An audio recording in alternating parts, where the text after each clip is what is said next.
Okay, here we go. Okay, this is gonna be one of 4 series of video that I'm going to be doing. That'll come every, sorry, this is my first time doing this, so I'm a little nervous, but I feel the need to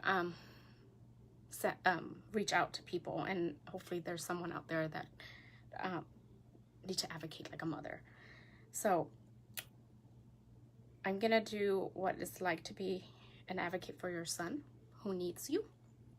My name is Peace Core, and I am a mom of 3, a wife, and I work full-time, and I have a very special little boy out of the 3 kids that I have. So what I wanted to share with you today is how I came about to advocate for my 4-year-old, soon to be 5, and where the persistency and the hard work and the belief in the work ethic came about. So I'm a 2nd generation Cambodian American. My parents immigrated here about 30 something years ago. I was 2 years old when we came to California back in 1981, and we came here with nothing. My parents basically immigrated here with nothing except for some clothes and some pictures of our family members.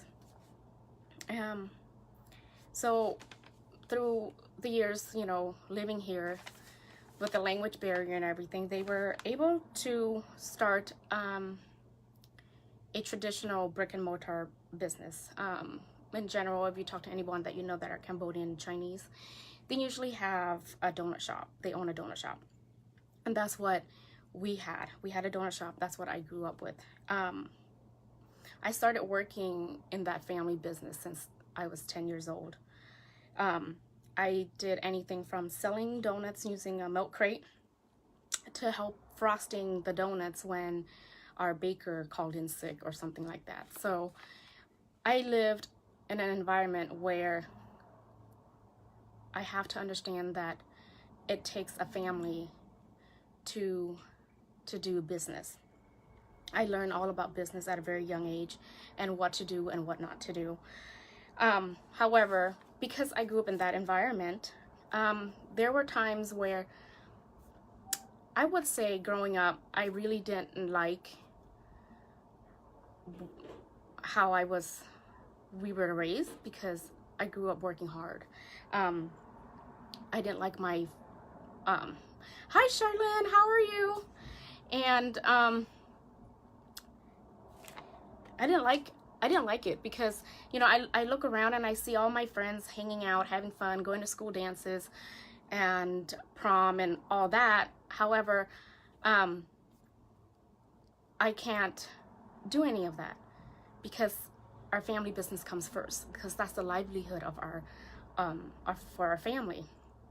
So, hi Bong Anthony, how are you? Thanks for watching.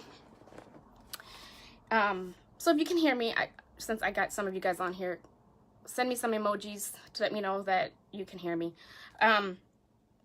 So from a very young age, I worked in the business, and a lot of me was not happy growing up because, you know, I missed out on a lot of the activities that all of my other friends get to do. Thanks, Shar. And so, but, you know, now that I'm a mom and a wife and I work, and honestly, I can say I did not want to own a business because of that reason, because I didn't want to be stuck in a business for 16 hours. And that's what I viewed as, that I'd rather work for somebody, because then I only have to work, you know, 8 hours and I'm done, and I come home and I relax. And that's how I viewed everything back then. Well, fast forward to today, I realized that my parents instilled great values for me. Hi, Melinda. they work really hard to live that American dream. You know, the white picket fence, which we didn't have a white picket fence, we have a black bar around our home, and you know, a single family home, and you know, a nice car to drive us around, but we didn't have the freedom to really do fun things. But now with a family, I realized that my parents were great entrepreneurs. Even with the language barrier and all that stuff, they were able to provide to us the American dream. And I'm forever grateful for their hard work and for instilling in me the skill of persistency, belief, and a great work ethics that I received from them. You know, I don't hear them complaining how much they have to work, even if we have to work 16-hour days and, you know, they barely have sleep, and all that other things that come along with owning a brick and mortar business. It wasn't fun. It was a lot of things. So I really pride myself being a hustler, and this is why I say that. I hope that there is someone that can relate, and please share this video with who you think can relate with me. Because as a mom, I'm not just a mom to little kids, but I'm a mom to a very special boy who's autistic. And the life I had growing up helps me to be a better mom. Autism for me, it's not a kid with special needs. It's not a boy that can't function.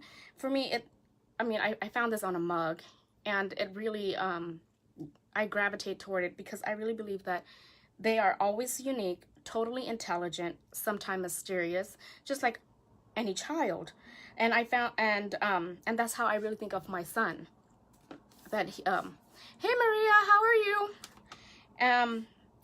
So today I want to talk to you about mom and mom instinct and trusting it, because it's something that a lot of times, even though we as mom believe something, but other people's words could take us down and not allow us to be the mother that we should be.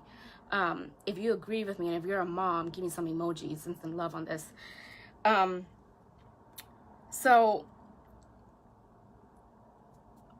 you know, trusting your instinct and being and advocating as a mom, it brings me back to the fact that I was raised to be persistent and to have belief and to have hard work, and nothing is impossible, because in that words it spells I'm possible. However, how did Noah? So how did I find out my son was autistic? Okay, this is gonna be hard, and I might cry. I'm so sorry. Okay,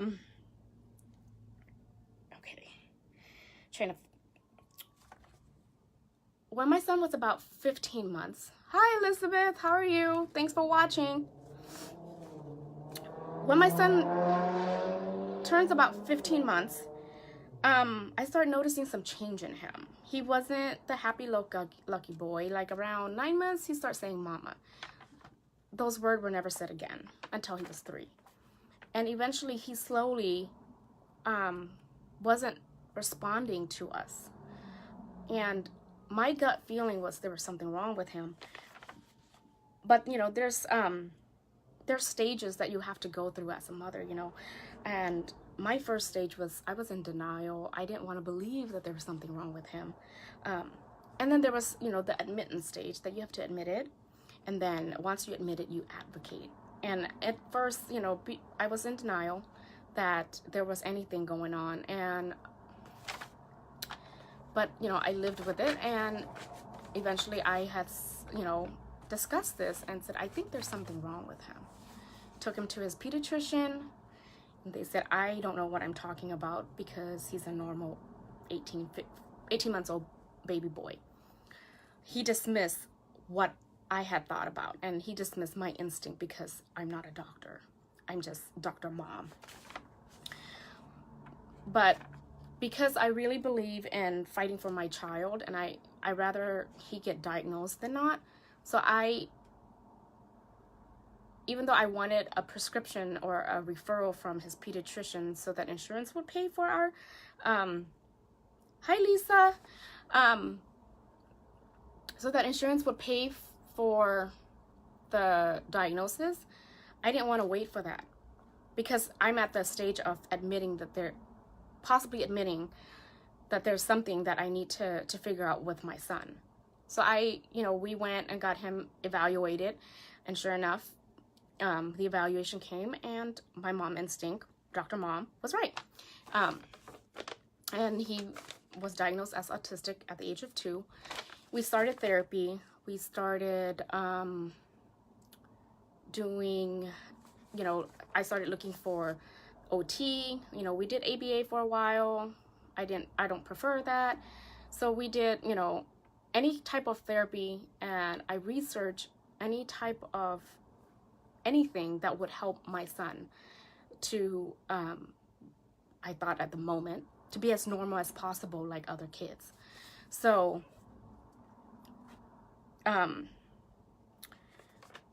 so we started, OT therapy, we started speech therapy, we started all types of therapies. Anything that was recommended for him, I was willing to try.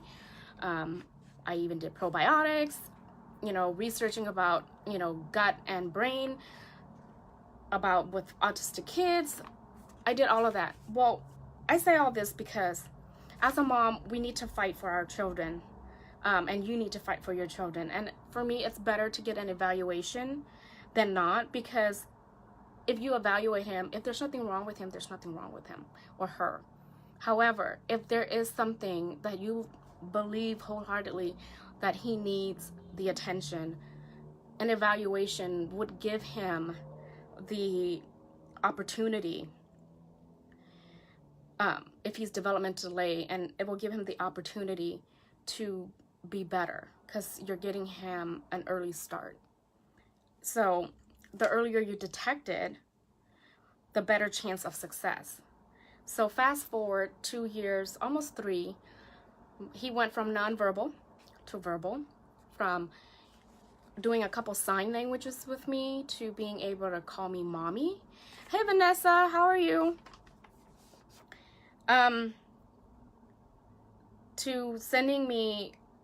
To calling me mommy at the age of 3, which was a big deal for me, because at 9 months, after 9 months, I haven't heard a word from him. And